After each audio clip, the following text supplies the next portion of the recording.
Bismillahirrahmanirrahim. Wa husni ibadatik Allahumma akhrijna min zulmatil wahmi wal jahli ilal ma'rifati wal ilmi amin rabbal alamin. Baik para mu'takifin, mu'takifat yang i'tikaf ya, boleh disebut mu'takif. Selamat datang semua.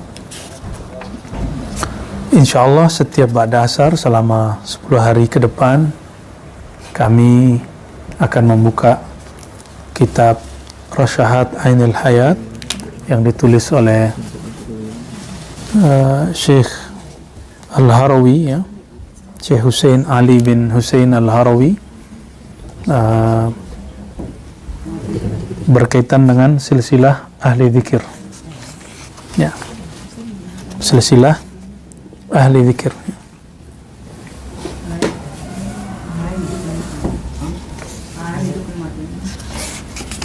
Sudah 1-2 aja yang ngurus ya. Silsilah ahli zikir, wabil khusus untuk iktikaf kita menggunakan thariqah, mengikuti manhaj thariqah Naqsyabandiyah.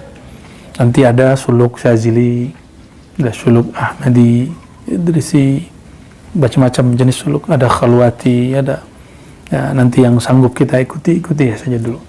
Khusus bulan Ramadan kita mengikuti, karena saya dulu dapatnya seperti itu, suluk Naqsyabandiyah ya. Naqsyabandiyah bukan nama imam. Naqsyabandiyah itu dari 2 kata, Naqsyband ya. Itu bukan bahasa Arab tapi bahasa Persia yang diarabkan. Naqsh berarti ukiran, band cahaya nama Allah, ukiran cahaya nama Allah. Kenapa? Karena dulu ada seorang imam namanya Muhammad Bahauddin Al-Bukhari, bukan Imam Bukhari pengarang hadis, tapi orang Bukhara yang ahli zikir. Ketika dia berzikir diperintahkan gurunya Maulana Syekh Mirkulal Al-Bukhara juga, Al-Bukhari. Alhamdulillah kami diizinkan Allah ke sana. Semoga kalau tidak pandemi kita ada program di luar suluk, yaitu ziarah. Minimal 2 kali setahun, 1 lokal sini, 2 ke Uzbek. Yang belum kesampaian saya ke India dan Irak ya. Tempat kalau yang sulit itu Persia, Iran. Nah minimal kita 2 itulah. India dan Uzbek, tapi saya menyarankan Uzbek lebih awal karena tempatnya mendukung. Tempat ziarahnya sangat nyaman sekali. Ada sekitar 12 masyayikh imam yang ditulis namanya di sini, dan baru dipugar setelah Uzbek merdeka dari Rusia. Imam Mirkulal ini memerintahkan Imam Bahauddin Naqsyaband, Muhammad Bahauddin untuk berzikir. Matanya dipejam, lidahnya dikunci, badannya dilembutkan, dilemaskan, rileks, santai. Lalu Allah terbitkan nama dia di dalam kolbunya. Jadi ternyata yusabbihu lillahi ma fis samawati wal ard, bertasbih yang di langit yang di bumi, itu zahir dan batin. Zahir ya, batin juga ya. Batin itu kolbu. Dia melihat ada nurullah, nur Rasulullah SAW di dalam dirinya. Maka dia menyebut ini Naqsyaband. Bernamalah kemudian thariqat Naqsyabandiyah. Jadi boleh juga diartikan thariqat nur zikrillah kalau diartikan secara harfiah ya. Lalu Imam Bahauddin Syekh Naqsyabandi ini dia ahlu sunnah, dia imam ahlu sunnah luar biasa, juga sangat kuat memberantas bid'ah dengan cara yang lembut tentunya. Beliau berguru ke banyak ulama, salah satunya tadi Mirkulal, dan nanti kita akan lihat di sini silsilahnya kemana ya. Ternyata silsilahnya bercabang 2 ke atas, 1 ke Sayyidina Abu Bakar As-Siddiq, 1 ke Sayyidina Ali karamallahu wajah ya. Nah, maka kita nanti akan memulai dari silsilah Abu Bakar, ya. Silsilah Ali, jadi dua itu. Lalu setelah Abu Bakar, Ali, lanjut kepada Qasim. Sebenarnya di riwayat kita juga ada bahwa Sayyidina Salman berguru kepada Sayyidina Abu Bakar.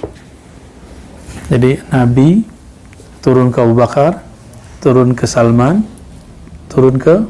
Nah, ini rahasianya. Karena Salman ini kan orang Persia. Maka torikot ini torikot yang banyak dipakai orang Persia dan Khurasan dan Uzbekistan. Karena ada Salman itu di situ. Ya. Salman Al-Farisi punya murid yaitu cucu dari Sayyidina Abu Bakar.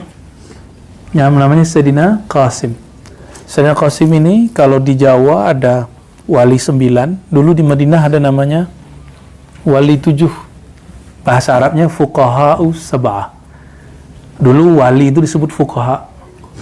Sekarang fuqaha itu ahli hukum, suka hukum orang, suka cari kesalahan orang, memang tugasnya. Ya, suka hukum, ini bid'ah, nah bid'ah.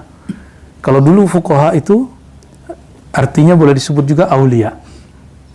Arti fuqaha itu jadi aulia us-sab'ah, wali yang 7. Nah, wali yang 7 itu salah satu yang masyhur adalah Maulana Al-Imam Qasim. Nah, kita mulai menjelaskan dari beliau karena Sayyidina Abu Bakar sudah masyhur, Sayyidina Ali sudah masyhur. Ya. Sebelum masuk ke Sayyidina Qasim, Sayyidina Abu Bakar, Sayyidina Ali, mereka berdua ini ada dua hal yang berbeda dalam bermakrifat. Sayyidina Abu Bakar mengatakan bahwa mengenal Allah itu sangatlah sulit.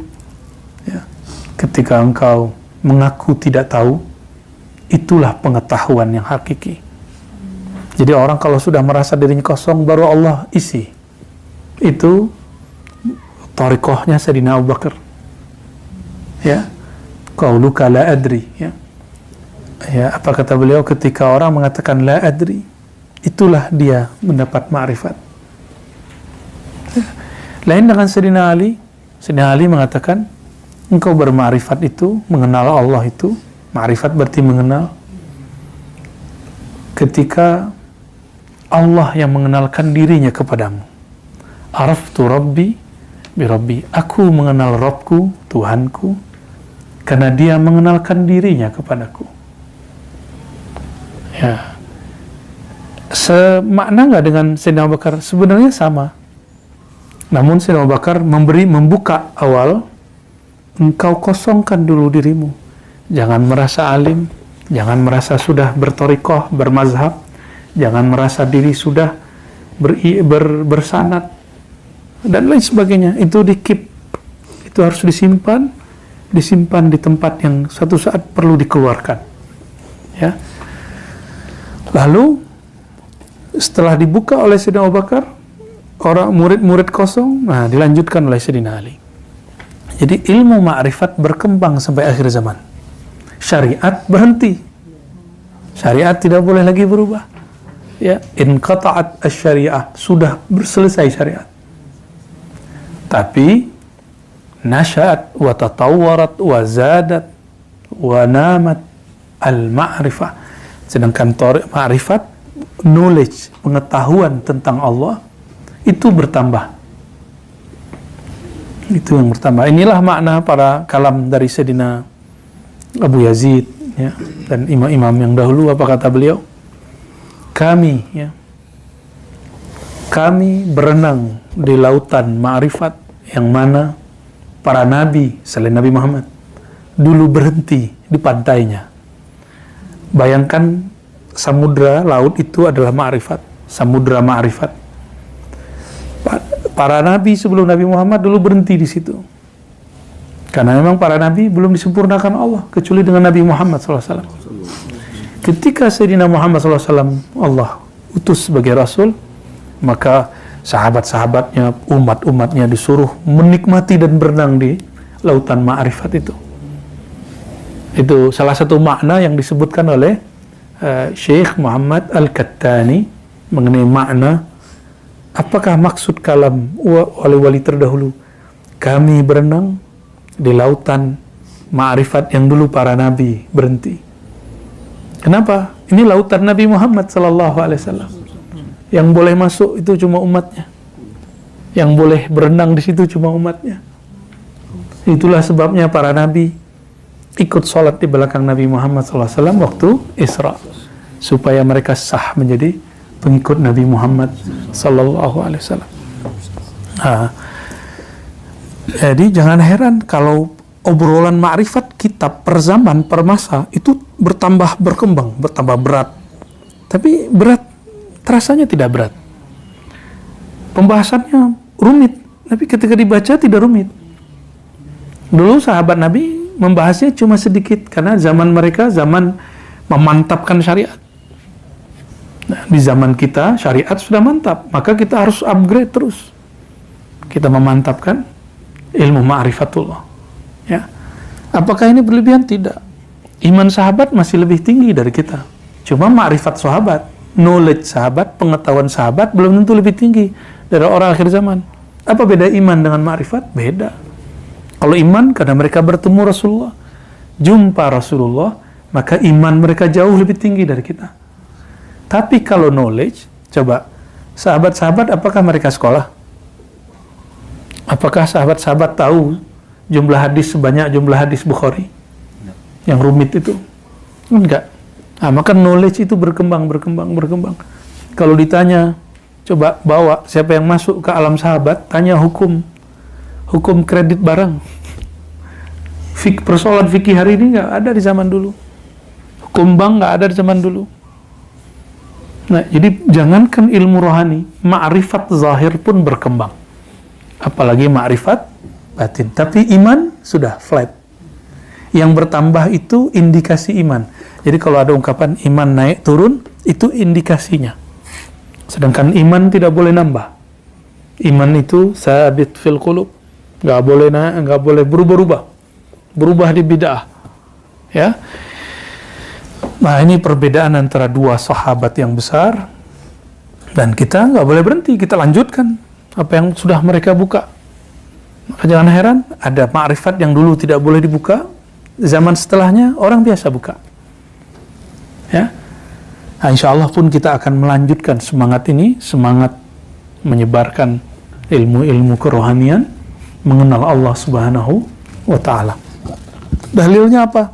Dalilnya surat Muhammad ayat 19, fa'alam annahu la ilaha illallah. Fa'alam, maka ilmuilah, carilah ilmu, dalamilah ilmu tentang apa? Annahu la ilaha illallah, mengenai ma'rifat la ilaha illallah. Maka niatkan di sini kita sedang praktek untuk la ilaha. Kalau kajiannya sudah ramai dari kemarin, ya sudah 12 bulan, 11 bulan kita mengkaji la ilaha illallah. Nah, ini prakteknya. Ya, hanya di bibir saja diceramahkan nggak cukup, dia mesti ada kholwatnya, ya, ada latihannya.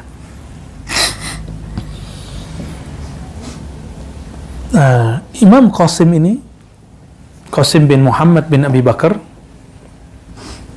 ayahnya Muhammad bin Abi Bakar, itu menikah dengan perempuan bukan Arab, non Arabnya, mulukul aja, boleh disebut princess lah, putri istana dari kerajaan tertentu di Persia, menikah dengan beliau. Lahirlah anaknya namanya Abdur Rahman yang menjadi wali fuqaha us-sab'ah di zamannya. Ya. Nah, lalu beliau ini menjadi ulama yang sholatnya jangan tanggung-tanggung. Ya, saya biasanya kalau di luar Ramadan sholatnya saya nggak terlalu lama.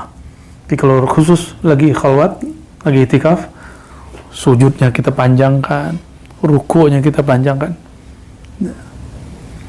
Jadi jangan sakit pala nanti kalau sujudnya lama ya. Insyaallah.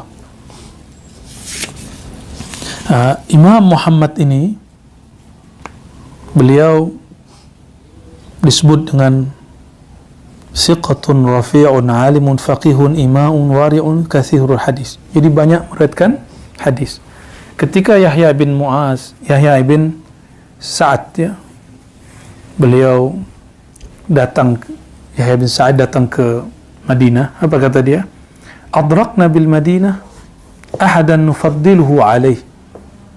Kami bertemu di kota Madinah seseorang yang kami sangat mengutamakan dia. Dan perhatikan bahwa ahli zikir rohani itu dari dulu syariatnya bagus. Kata beliau, ma ra'aitu ahadan a'lamu bis sunnah minhu. Tidak ada yang lebih mengerti sunnah melebihi Qasim. Itu sebabnya kata Syekh Ramadan Al-Buti, ayah dari Syekh Muhammad Sa'id Ramadan, orang-orang yang bersanad kepada Sayyidina Qasim ini, yang kemudian menjadi Thariqah Naqsyabandiyah, itu biasanya lebih dekat ke sunnah dan lebih jauh dari bid'ah. Ya. Namun ini bukan berarti Thariqat yang lain, enggak. Ya, Syazili juga kuat, Qadiri juga kuat, Ba'lawi juga kuat, Syatari juga kuat, dan lain-lain. Thariqat Ahmadi, Tijani, dan lain-lainnya.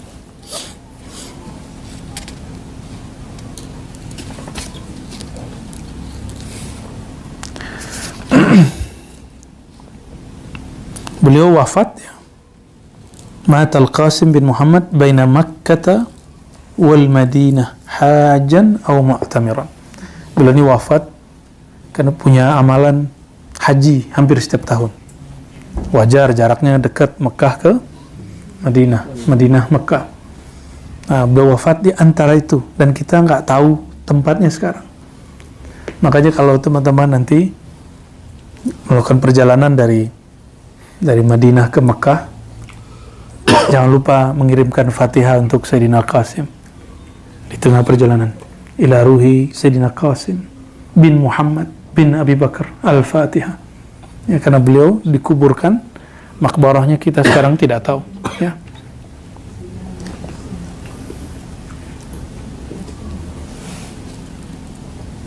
Jadi beliau berpesan kepada anaknya, kalau aku mati, kuburkan aku seperti orang biasa, lalu thummal haq bi ahlik, lalu kamu pulang. Wa ya an taqula kana makana. Lalu tidak usah bicara banyak tentang saya. Jadi tidak usah nangis, itu beliau. Ya. Dan beliau wafat tahun 106 Hijriah. Sekarang udah tahun 40. Ya. Nah, beliau mempunyai pelanjut banyak sekali, dan juga sir kolbunya dilanjutkan oleh zuriat Sayyidina Ali. Tadi Sayyidina Abu Bakar, sekarang zuriat Sayyidina Ali namanya Sayyidina Ja'far, gelarnya Ja'far Shadiq. Ya. Sayyidina Ja'far Shadiq itu anak dari Sayyidina Muhammad Al-Baqir. Sayyidina Muhammad Al-Baqir anak dari Sayyidina Ali Zainal Abidin. Sayyidina Ali Zainal Abidin anak dari Sayyidina Al-Husain. Perhatikan, kita cinta semua zuriat Rasulullah, dan kita tidak menjadi Syiah dengan itu. Justru itulah Ahlus Sunnah. Ya, ciri-ciri orang-orang yang sudah menyimpang dari ajaran Ahlus Sunnah, dia menghina zuriat Nabi. Ya, dan Sayyidina Ja'far ini ibunya ternyata zuriat Sayyidina Abu Bakar. Maka tidak mungkin ada imam 12 di zuriat Rasulullah itu yang menghujat Sayyidina Abu Bakar, karena sama dengan menghujat kakeknya. Jadi ketika ada orang menghujat Sayyidina Abu Bakar di depan Sayyidina Ja'far, apa kata dia? Kau sedang menghujat kakekku. Ya. Nah, beliau ini lahir tahun, nah ini Ramadan ke berapa ini ya? Samin Ramadan, hari ke-8 atau malam ke-9 Ramadan, tahun 83 Hijriah. Nah, imam ini karena hidup di zaman Bani Umayyah. Bani Umayyah ini benci dengan zuriat Nabi, kecuali sebagian. Maka dia dan zuriatnya menahan diri untuk tidak berbicara politik, dan itu sampai hari ini. Itu sejarahnya kenapa zuriat Nabi tidak akan bicara tentang politik sebanyak Sayyidina Ali, sampai nanti zuriat beliau Al-Imam Al-Mahdi muncul. Itu sebabnya kalau ada zuriat Nabi hari ini bicara politik, itu akan jadi masalah.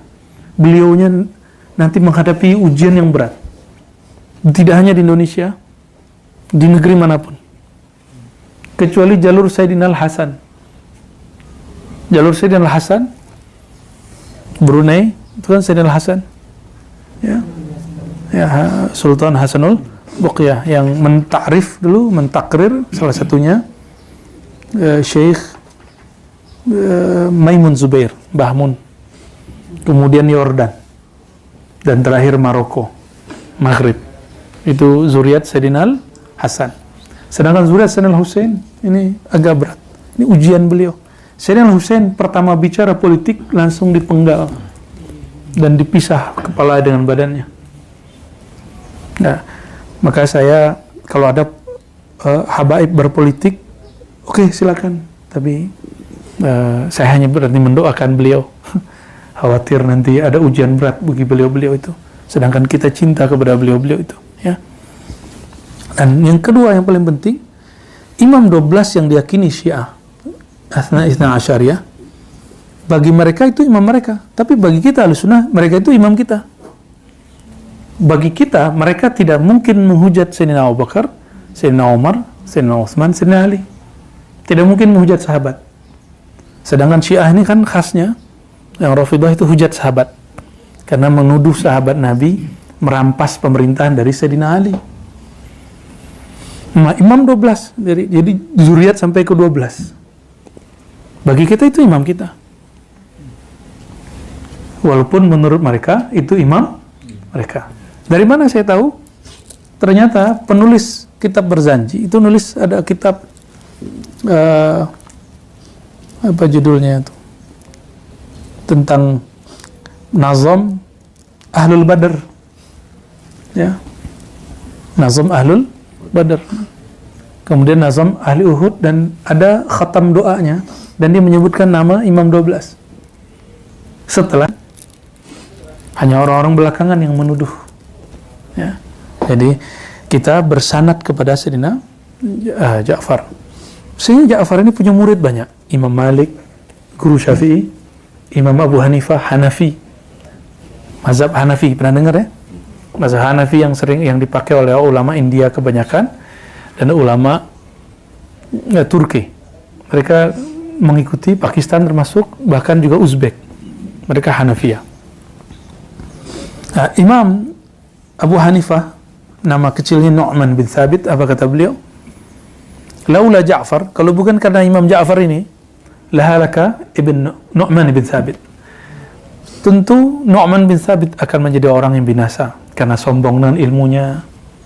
Maka ketika Sayyidina Abu Hanifah dihujat oleh salah satu ahli hadis namanya Hammad bin Zaid, dia tidak balas. Tahu nggak hujatannya apa? Abu Hanifah dihujat sebagai najisnya bumi, kencingnya bumi, taiknya bumi, kotoran bumi. Apakah boleh balas? Tidak, boleh balas. Wah, ini hebatnya orang kalau ketemu wali Allah, berguru kepada kekasih Allah, dia dihujat, dia tidak balas. Oh, harga diri, oh, itulah harga diri dia. Kalau bagi kita kan, saya punya harga diri, saya harus balas. Nah, begitu. Bagi orang-orang besar, jika ada cuma sedikit yang mengganggu, cubitan kecil, kita jalan terus. Justru dia, apabila terganggu dengan hujatan itu, dia kecil. Hanya orang kecil yang terganggu oleh cuitan orang begitu, orang pembenci, ya. Berkata Imam Umar bin Abil Mikdam, apa kata dia? Kuntu idza nazartu ila Ja'far ibni Muhammad alimtu annahu min sulalatin nabiyyin. Setelah aku mandang Ja'far, aku baru tahu begini zuriat Nabi yang sebenarnya. Jadi jika hari ini ada zuriat Nabi yang mungkin bikin gaduh, ya, kita jangan mempertanyakan nasabnya. Cukup kita katakan, saya tidak suka dengan perbuatan dia, tapi saya tetap cinta dengan darahnya. gitu ya.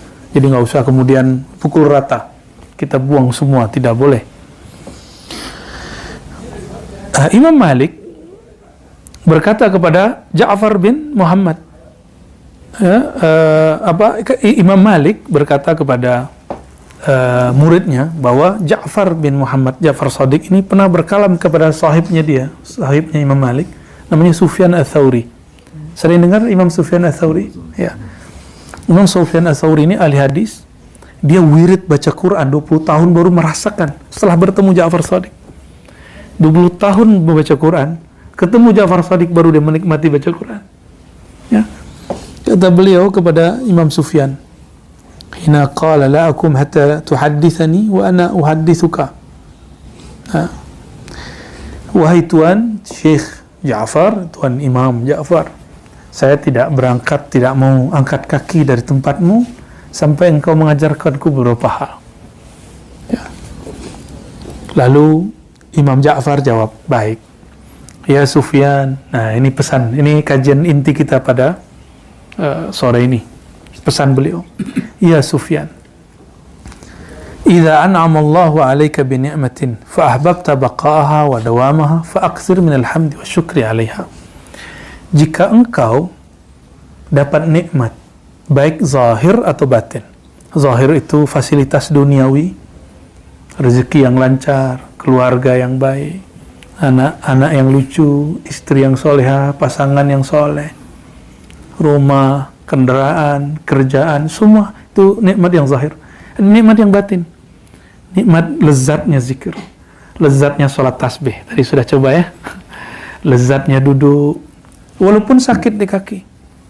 Orang mau cari nikmat dunia pun harus berpayah-payah dulu. Kenapa mau cari nikmat akhirat tidak mau payah-payah dulu? Jadi jika kaki, punggung, kepala sakit, nikmati. Ya, nanti Allah akan ganti dengan nikmat batin. Amin. Ya. Amin. Nah, apa kata beliau? Jika engkau hendak Allah bakokkan, Allah kekalkan nikmatmu, baik yang zahir ataupun yang batin. Berkawan ini nikmat. Nah, ini jangan lagi disebut kawan. Ini kita dalilnya innamal mu'minuna, kalian itu orang beriman bersaudara. Jadi kalau mereka kurang, kita bantu. Kalau mereka ketiduran, udah mau dekat jam sholat, kita bangunkan. Ya, jadi jangan dibiarkan. Dia kalau bangun batuk-batuk, saya lebih senang dia tidur. Nah, jangan begitu. Ya. Apa kata beliau? Jika engkau ingin nikmatmu Allah kekalkan, fa'akthir minal hamdi wasyukur 'alaiha, maka perbanyaklah memuji dan mensyukurinya. Nah, cara mensyukuri itu ada dua. Pertama, mensyukuri nikmat. Tapi yang paling tinggi, mensyukuri pemberi nikmat. Mensyukuri pemberi nikmat, meyakini bahwa semua yang diberi turun dari Dia. Kalau kita sudah kenal kepada Allah, diberi sedikit rasanya besar. Tapi kalau belum kenal kepada Allah, diberi banyak rasanya sedikit. Ya, sudah kenal Allah, harus kenal Allah. Ya. Supaya nikmat itu terasa, kalau dia besar, terasa lebih besar lagi.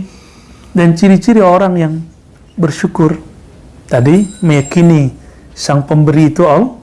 Yang kedua, suka berbagi, membantu orang-orang fuqara, masakin, para mujahidin, guru-guru ulama, ya, itu bantu mereka, berbagi. Ya, karena kita punya usaha, belum tentu usaha kita halal semua. Maka Nabi berkhutbah di tengah pasar, kata beliau, ya ma'syarut tujar, wahai para pedagang, pebisnis, pengusaha, kalian itu punya amal, itu banyak campur-campur dengan sumpah palsu, dengan ini, tips, semuanya, pelicin, segala macam. Maka bersihkanlah dengan apa? Tasaddaqu, banyak-banyak berbagi. Ya. Nah itu nanti Allah akan tambah bakokkan. Jadi yang kita sisakan itu Allah tambah lagi, tambah lagi, tambah lagi. Gitu, ya. Sama sebagai guru, para muallim, dia nggak boleh pelit ilmu, tidak boleh bakhil ilmu. Dia mesti bagikan ilmu. semakin seorang guru bagi ilmunya, maka Allah tambah ilmu laduninya. Gitu. Ini di antara yang hadir nih tuan-tuan nih pasti ada juga yang punya ilmu tentang apa, bagi ke temannya. Nggak akan jadi pesaing. Nanti Allah akan gandakan keberkahan dalam dirinya. Ada yang paling mahal di dunia ini, yaitu as-sa'adah, happiness, kebahagiaan. Dan orang yang suka berbagi ilmu, berbagi harta, berbagi waktu, berbagi pengalaman, Allah berikan dia kebahagiaan yang berlipat-lipat yang nggak ada pada orang yang menumpuk-numpuk ilmu dan menumpuk harta. Gitu. Jadi kenapa saya suka berbagi? Karena saya ingin bahagia. Ya. Orang biasanya kalau sudah bulan Ramadan ini ilmu-ilmu yang rohani nggak dibagi. Kita justru ini saatnya kita bagi, ya, supaya yang rohani yang di sana tambah lagi. Dan ciri-ciri ilmu itu mati, thariqat mati, zawiyah mati, surau mati, thariqatnya tidak berkembang lagi ketika si mursyidnya, gurunya, khalifahnya, muqaddamnya mulai menutup ilmu. Siap-siap, nunggu cuma sekian bulan, sekian tahun, habis. Dan saya melihat sudah banyak. Ya, mungkin saudara-saudara melihat juga sudah banyak. Ya. Lalu yang kedua, apa kata beliau?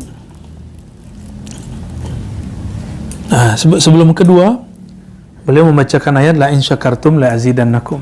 Ayat ini sering dipakai orang kalau mau nambah duit, syukur. Wah, dia bersyukur bukan karena Allah, bersyukur karena ingin tambah duit. Ini tidak benar. Bersyukur itu bukan karena ingin tambah pemberiannya, tapi bertambah perhatian yang maha memberi. Itulah tujuan bersyukur. La in syakartum la azidannakum. Kalimatnya di situ coba perhatikan. Allah nggak bilang la yazidanna atau la yuzad, la zada malukum. Tapi kalimatnya apa? La zada ya. Kalimatnya apa? La sungguh aku. Ini orang nggak perhatikan itu. Allah kalau bicara aku berarti ini pentingnya di atas semua yang penting. La in syakartum, jika kamu bersyukur kepada aku akan berikan perhatian lebih kepadamu. Kalau Allah sudah perhatikan kita, sedikit tergores di hati, Allah antarkan yang kita mau. Dia bukan lagi memberikan sesuatu sesuai nafsu kita lagi, tapi sesuai kehendak dia. Ini yang sir ini yang mau diambil oleh Imam Sufyan kepada Imam Ja'far Shadiq. Jadi kalau bersyukur yang diperhatikan tambah harta atau tambah perhatian Allah? Perhatian Allah, ini baru ahli marifat, baru orang berthariqah. Ya. Wa idza istaba'ta ar-rizqa fa'akthir min al-istighfar. Nah, sekarang sebaliknya. Kenapa urusan kita ada masalah terus? Usaha kita terhambat terus. Rezeki kita ya Allah sempitkan. Berarti kita kurang dapat perhatian Allah, ada masalah berarti. Bukan syukur dulu, minta maaf dulu kepada Allah. Gimana minta maaf kepada Allah? Apa kata beliau? Fa'akthir minal istighfar. Termasuk nikmat rohani. Jadi ada suatu masa di beberapa tahun yang lalu, itu suruh suluk merasakan, semua mursyid itu merasakan, kenapa zikir pada tahun ini terasa seret, terasa kurang nikmat. Kenapa? Ternyata ada satu adab yang kurang. Maka semua mursyid istighfar, mandi tobat, istighfar kubra, istighfar al-kabir kalau boleh disebut, taubat kubra ya. Gimana? Dibacakan ayat ini, fa'aksirun istighfar, fa inna Allah ta'ala qala fi kitabi istaghfiru rabbakum innahu kana ghaffara. Nah, mohon ampun kepada Allah. Apa makna mohon ampun? Istaghfiru dari kata ghafara, ada masalah lalu Allah ditutup oleh Allah, itu namanya ghafara, sampai tidak ada lagi terlihat. Makanya dalam bahasa Arab ada serban, lalu ada serban di dalamnya itu kopiah yang panjang. Dulu itu kopiah Nabi, ketika mau perang. Jadi itu baja, namanya mighfar, penutup kepala. Istighfar menutupi dosa. Ya Allah, Engkau tahu kami punya aib, tolong ditutup. Nah, itu namanya istighfar. Ya Sufyan, idza ahzanaka amrun min sultanin aw ghairih. Ini kepada para pejuang-pejuang dakwah yang sedang bermasalah, berhadapan dengan raja-raja, dengan penguasa-penguasa, ya. Idza ahzanaka amrun, wahai Sufyan, jika engkau ada masalah yang membuat kamu sedih karena berbenturan dengan raja-raja, penguasa, fa'akthir la haula wala quwata illa billah. Banyak-banyaklah mengakui lemah dirimu dengan baca la haula wala quwata illa billah. Maka wirid ini diturunkan nanti jadi khatam. Ada khatam istighfar, itu khatamnya Maulana Muzhar Janjanani Syamsil Muzhar. Itu di Thariqah Naqsyabandiyah ada khatam istighfar 1000. Tapi yang masyhur khatam khojakan, khatam kulhu. Ya, ada khatam istighfar. Ya, nanti di hari tertentu kita niatkan untuk dunia akhirat kita istighfarkan 1000 nanti ya. Insyaallah sekali duduk. Kuat ya. Mungkin di setelah hari ketiga, setelah kesemutan dan kaki gajahnya mulai berkurang. Ya.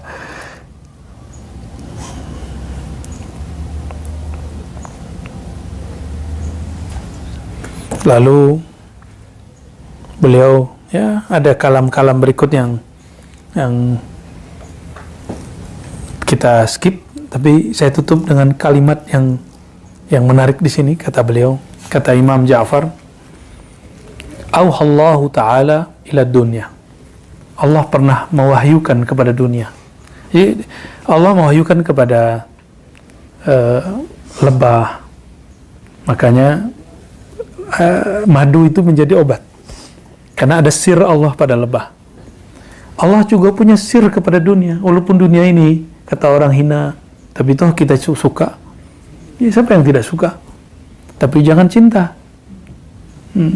Suka itu untuk fasilitas duniawi. Tapi kalau cinta ini rohani kita. Nah, itu makanya hubbud dunia dilarang. Kalau senang makai dunia boleh. Suka namanya. Kata beliau, Allah berfirman kepada dunia. Ini sirnya. Ini surat kerjanya dunia. Jadi dunia itu punya SK. Ya, ada misi dunia. Apa misi dia? Akhdimi man khadamani wa ataibi man khadamak. Berkhidmatlah wahai dunia kepada orang yang dia berkhidmat kepada aku. Silakan cari dunia, tapi kalbunya sama Allah. Ya. Kalbunya sama Allah. Kata beliau, wahai dunia, khidmatlah kamu kepada orang yang khidmat kepada aku. Wa ataibi man khadamak. Dan buatlah repot, buatlah lelah, buatlah capek orang-orang yang dia berkhidmat untukmu. Nah, maka kenapa saya mengajak semua yang hadir, ya handphonenya diistirahatkan supaya tidak lelah dengan dunianya. Dunia kita sekarang sebesar handphone. Benar ya? Yang membuat kita gaduh, yang membuat kita rusuh, yang membuat kita risau, itu semua di situ. Nah, ini di skip. Orang dulu masih ingat nggak 20 tahun lalu belum ada handphone? Kenapa kita mampu tahan hidup? Kenapa hari ini 1 jam saja tangan sudah mau gerak-gerak? Ya, ada apa ini? Ya. Oke, barangkali itu teman-teman semua. Insya Allah ke depan nanti ada khatam la haula wala quwwata illa billah. Ya, dibacanya 500, khatam Imam Rabbani namanya. Jadi Fatihah, Alam Nashrah, salawat, lalu la haula wala quwwata illa billah. Semuanya ada sanadnya. Lalu ada khatam salawat. Ada macam-macam khatam ya. Yang paling masyhur disebut khatam khajakan yang kita baca tadi siang dan malam tadi dan subuh juga ya. Khatam khajakan, dan itu dengan kulhu 1000 kali. Tadi kita bagi itu. Ada berapa jumlahnya? 40-an? Ya, kalau dibaca sekian kali kan sudah sering. Ala kulli hal itu teman-teman semua, sebenarnya masih banyak kalam-kalam ma'rifat beliau yang bisa kita ambil. Insya Allah pelan-pelan nanti kita tambah ya. Setelah beliau nanti nyambung kepada Imam Abu Yazid al-Bustami. Oke, kita baca surah Al-Fatihah, kita kirimkan untuk Sayyidina Nabi SAW, para nabi, para rasul, para sahabat, para tabi'in, wabil khusus Sayyidina Abu Bakar, Sayyidina Umar, Sayyidina Utsman, Sayyidina Ali, dan silsilah yang kita bacakan tadi, wa khusul khusus Sayyidina Bali bin Mukan Khadir alaihissalam, wa sadatina Ali Turkun Naqsyabandiyah, wal Ahmadiyah, wal Muhammadiyah, wal Khidriyah, wa Qadiriyah, wa Syaziliyah, wa jami' من انتصب إلى سيدنا محمد صلى الله عليه وسلم. الفاتحة.